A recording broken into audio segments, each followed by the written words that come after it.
Majanga ya ushuru uliowekwa na Rais Donald Trump wa Marekani yameendelea kuikumba maeneo mbalimbali duniani baada ya sarafu ya Irani maarufu kama rial kuporomoka kwa kasi hadi kiwango cha chini kabisa dhidi ya dola ya Marekani siku ya Jumamosi. Kuporomoka kwa sarafu hiyo kumeonekana zaidi leo wakati nchi hiyo iliporejea kazini baada ya likizo ndefu ya mwezi mtukufu wa Ramadhani, ambapo sasa dola moja ya Marekani inauzwa kwa zaidi ya rial milioni 1. Shirika la habari la Associated Press limeripoti kuwa hofu inazidi kupanda zaidi kuwa huenda sarafu hiyo ikazidi kuporomoka zaidi, ambapo kiwango cha ubadilishanaji wa fedha dola moja imebadilishwa kwa rial milioni 1 wakati wa mwaka mpya wa Kiajemi Nowruz. Mwisho wa kunukuu. Hata hivyo, hali imezidi kuwa mbaya zaidi wafanyabiashara waliporejea kazini leo Jumamosi Aprili 5, 2025, ambapo kiwango kilizidi kushuka hadi rial milioni 1,043 kwa dola moja, ishara kuwa kiwango hicho kipya cha chini kinaweza kudumu. Katika mtaa wa Ferdowsi katikati mwa mji mkuu wa Irani, Teherani, ambao ni kitovu cha biashara ya fedha nchini humo, baadhi ya wafanyabiashara walizima kabisa vibao vyao vya kielektroniki vinavyoonyesha viwango vya ubadilishanaji kwa sababu ya sintofahamu juu ya kiwango ambacho riali ingeendelea kushuka. Nanukuu, "Tunazima kwa sababu hatuwezi kuwa na uhakika wa mabadiliko mfululizo ya kiwango cha fedha," amesema Reza Sharifi ambaye ni mfanyakazi wa duka moja la kubadilishia fedha jijini Tehran. Uchumi wa Iran umeathiriwa pakubwa na vikwazo vya kimataifa, hasa baada ya rais wa zamani wa Marekani Donald Trump kuiondoa Marekani kwa upande mmoja kutoka kwenye makubaliano ya nyuklia kati ya Irani na mataifa makubwa mwaka 2018. Wakati wa makubaliano hayo ya mwaka 2015, ambapo Iran ilikubali kupunguza kwa kiwango kikubwa urutubishaji wa akiba wa uranium kwa ajili ya kuondolewa vikwazo vya kimataifa, rial ilikuwa ikibadilishwa kwa kiwango cha takriban 32,000 kwa dola moja. Trump alipoingia ikulu tena Januari mwaka huu kwa muhula wake wa pili, alianzisha tena kampeni yake ya shinikizo la juu kabisa dhidi ya Teherani kwa kuiwekea vikwazo, ambapo alilenga tena kampuni zinazouza mafuta ya Irani, hata zile zinazouza kwa punguzo nchini China.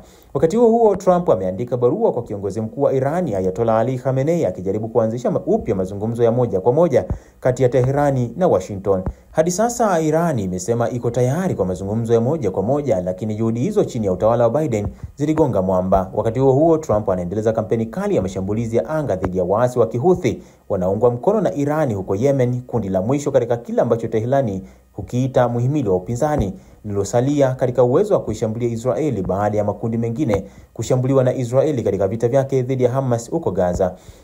Mchambuzi wa masoko Mehdi Darabi alisema anaamini kuwa shinikizo la nje katika miezi ya karibuni yalisababisha matazamio ya uwezekano wa kushuka kwa mauzo ya mafuta na kuongezeka kwa mfumuko wa bei, hali ambayo ilichangia kupanda kwa thamani ya sarafu ngumu, kwa mujibu wa gazeti la kiuchumi la Tehran, Donya Eqtisad. Mstaafu mmoja aliyejitambulisha kwa jina la kwanza tu Saidi kwa hofu ya kulipizwa kisasi alisema ikiwa Iran itaacha siasa zake za uhasama kwa mataifa ya nje, afueni ya kifedha inaweza kupatikana. Nanukuu, "Ikiwa tunataka kuishi maisha ya amani, tunapaswa kuwa na uhusiano mzuri na majirani zetu," alisema. "Hatupaswi kuwa nyoshea meno, nao watafanya hivyo hivyo," amesema Said. Mwisho wa kunukuu.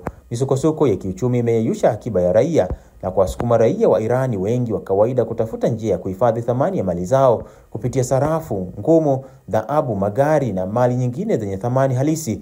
Wengine wanakimbilia sarafu fiche ama mipango ya kupata utajiri wa haraka. Wakati huo shinikizo la kisiasa ndani ya nchi linaendelea kuwa kubwa kuhusu sheria ya hijabu ya lazima, ambapo wanawake wengi bado wanakaidi sheria hiyo hadharani mitaani. Pia kuna uvumi unaoendelea kuwa serikali inaweza kuongeza bei ya mafuta yanayopata ruzuku, jambo ambalo linasababisha maandamano ya kitaifa huko nyuma. Utawala wa dola ya Kiislamu wa Irani umeitikia kwa kupunguza utekelezaji wa sheria ya hijabu na kulegeza vikwazo dhidi ya angalau mwanasiasa mmoja nchini humo.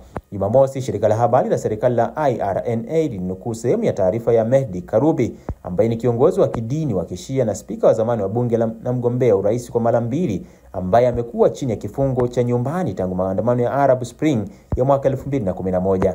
Karubi, ambaye pia alikuwa mmoja wa viongozi wa maandamano ya harakati za kijani za mwaka 2009, sasa yuko kwenye mchakato wa kuachiwa huru nchini humo. Nanukuu, Mwisho wa kifungo changu cha nyumbani umeambatana na mzozo mkubwa sana ambao umeuweka nchi katika hatari ya vita ya maangamizi, ilisema taarifa yake. Kuporomoka kwa riali pia kumeongeza shinikizo la rais wa kisasa wa Irani Masoud Pezeshkian, ambapo mnamo Machi, wakati wa kiwango kilikuwa riali 9.5 kwa dola moja, bunge la Iran lilimpigia kura ya kutokuwa na imani na waziri wake wa fedha Abdul Nasser Hemati kutokana na kuanguka kwa riali na tuhuma za usimamizi mbaya wa fedha nchini humo. Hasira kuhusu matumizi ya serikali pia zilimfanya Pezeshkian kumfuta kazi makamu wake wa rais anayeshughulikia masuala ya bunge Shahram Dabiri kwa kumfanya safari za kifahari ya boti hadi Antarctica. Ingawa Dabiri anaripotiwa kutumia pesa zake binafsi kwa safari hiyo pamoja na mke wake, picha za Instagram na safari hiyo zinawakera wa Irani wanaojitahidi kuishi kwa kujibana mifukoni. Nanuku, katika hali ambapo mashinikizo ya kiuchumi kwa watu ni makubwa na idadi ya watu wasiojiweza ni kubwa, safari za gharama kubwa za kupumzika inayofanywa na maafisa hata kwa kutumia pesa zao binafsi haiwezi kutetewa, alisema Pezeshkian alipomfuta kazi Dabiri, ambaye hadi sasa hajatoa maelezo yoyote kwa umma kuhusu safari hiyo.